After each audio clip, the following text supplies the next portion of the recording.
Hello friends, welcome to my channel. কেমন আছো তোমরা সবাই? আশা করি ভালো আছো, আর আমি অনেক ভালো আছি। তো আজকে হচ্ছে অরণ্য ষষ্ঠী বা জামাই ষষ্ঠী। তো এই জামাই ষষ্ঠী বা অরণ্য ষষ্ঠী কেন করা হয় সেটা নিয়ে তোমাদেরকে একটু আলোচনা করি। হয়তো অনেকেই জানো, এবং যারা জানো না তাদের জন্যই বলছি। এক ব্রাহ্মণের ঘরে তার 3 ছেলে এবং তার 3 বউ থাকতেন। তার ছিল একটি পোষা বিড়াল। 3 বউয়ের মধ্যে ছোট বউ মাঝে মাঝে খাবার চুরি করে খেতেন এবং দোষ দিতেন সেই কালো বিড়ালটার ওপর।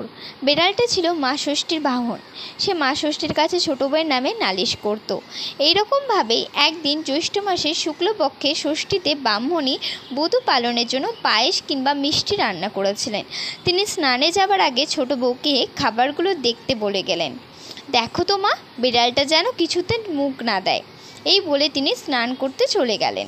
তিনি স্নানে গেলে খাবারগুলো দেখে ছোট বউয়ের খুব লোভ হয় এবং সে লোভ সামলাতে পারে না। সব খাবার থেকে একটু একটু করে নিয়ে খেতে থাকে আর দই নিয়ে বিড়ালটার মুখে লাগিয়ে দিয়ে দেয়। এরপর স্নান করে যখন ব্রাহ্মণী খাবারের এরকম অবস্থা দেখে, ছোট বউকে জিজ্ঞাসা করে, এরকম কে করেছে? ছোট বউ বলে, কি জানি মা, আমার একটু চোখ লেগে গেছিলো, মনে হয় বিড়ালটাই খেয়েছে। এই বলে তিনি বিড়ালটাকে নিয়ে এসে মাকে দেখালেন। এই দেখুন মা, মুখে খাবার লেগে আছে এখনও। বিড়ালটাকে 2-4 ঘা ঝেড়ে দিলেন ব্রাহ্মণী।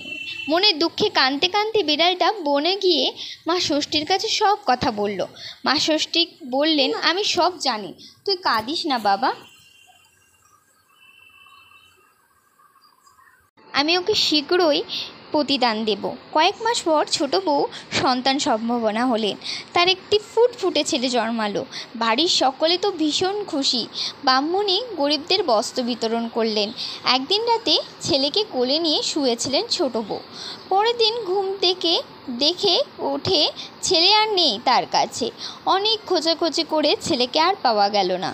এমনভাবে ছোট বউ 7টি সন্তানের জন্ম দিলেন, কিন্তু একইভাবে সকলেই যেন কোথায় নিখোঁজ হয়ে গেল। রাতে কোলে নিয়ে তিনি শুতেন আর সকালে উঠেই কাউকেই খুঁজে পেতেন না। পাড়ার লোকেরা বলা শুরু করলো, এ নিশ্চয়ই রাক্ষসী, নিজের ছেলে মেয়েকে রাত্রেবেলায় ঠিক খেয়ে নেয়, একে ঘরছাড়া করা উচিত।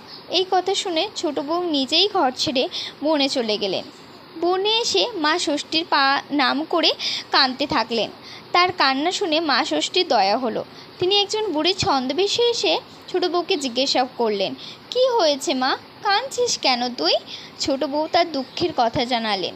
তখন বুড়ি বললেন, নিজের দুঃখের কথা তো বললি, কিন্তু ছেলেপুলে হবার আগে যে তুই চুরি করে খাবার খেতিস আর ওই নির্দোষ বিড়ালটার নামে দোষ দিতিস, সেটা তো বললি না মা। ছোট বউ তখন বুড়ির পায়ের ওপর লুটিয়ে পড়লেন, বললেন, তুমি কে মা, আমার এত কথা জানলে কি করে? মা ষষ্ঠী নিজের পরিচয় দিলেন। তখন ছোট বউ আরও হাউমাউ করে কেঁদে মা ষষ্ঠীর পা জড়িয়ে ধরলেন। আমি অনেক ভুল করেছি মা, আমায় ক্ষমা করো, আমার ভুল হয়ে গেছে, তুমি যা বলবে আমি তাই করব। তখন মা ষষ্ঠী তাকে বলল, পথের ধারে একটা মরা বেড়াল পচে মরে আছে, তুই 1 হাঁড়ি দই নিয়ে ওর গায়ে ঢেলে চেটে আবার সেই দই হাঁড়িতে তুলতে পারবি? পারলেই তোর ছেলে মেয়ে ফিরে আসবে। ছোট বই তাই করলো। তখন মা ষষ্ঠী তার ছেলে মেয়েদেরকে ফিরিয়ে দিলেন এবং বললেন, এই দইয়ের ফোঁটা এদের কপালে দে, আর কখনো পুজোর জিনিস চুরি করে আমার বাহনের নামে দোষ দিবি না, ছেলে মেয়েকে কখনো দূর হ, মরে যা বলবি না।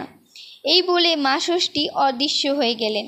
ছোট বউ ছেলে মেয়েদের নিয়ে এলেন বাড়ি ফিরে। ব্রাহ্মণী নাতি নাতনিদের পেয়ে খুব খুশি হলেন। সকলে মা ষষ্ঠীর পুজো করলেন। এরপর ছেলে মেয়েরা বড় হলে তাদের বিয়ে দিলেন। জ্যৈষ্ঠ মাসের শুক্লপক্ষের ষষ্ঠীতে মেয়ে জামাইকে ডেকে জামাই ষষ্ঠী করলেন। এইভাবে ব্রতের কথা চারিদিকে ছড়িয়ে পড়ল।